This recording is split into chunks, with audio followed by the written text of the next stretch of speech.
A pleasure to meet all at last, and now it's time for some more of HJN. And I suppose that with all the time that's passed, it's pretty likely I might have to go with some other things here and there. So of course, if there's one thing in particular that I might as well discuss at the very moment, it's exposure. Now exposure, like tons of terms right now, happen to have different definitions to them.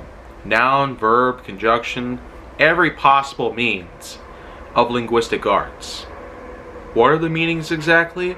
Well, one in particular enlists the term exposure, which simply means, according to a lot of us, as we probably know today, to expose something. To put something out there on the web, for instance, like someone's nudes. One can only imagine how terrifying that would be. But exposure can also mean a number of other things.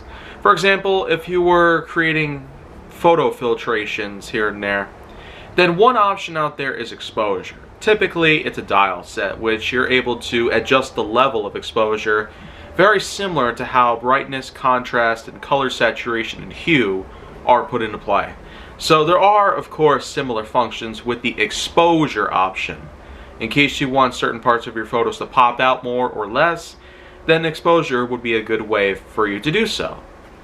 But let's also not forget about the fact that exposure does in fact pertain to one huge thing out there. Putting things out there for others to see. Might as well be similar to what I've said earlier, but that's only because exposure itself is twice as big when, in this particular context, is simply put the meaning to put something out there for everyone to see. It's twice as big as the exposure that I've mentioned in terms of photographic filtration, only because it's serious. More so than the filtration version of exposure. So within all the definitions that I could possibly put together, the one that we've known to put something out there for everyone to see, social media posts for instance, is especially the one that's there the most.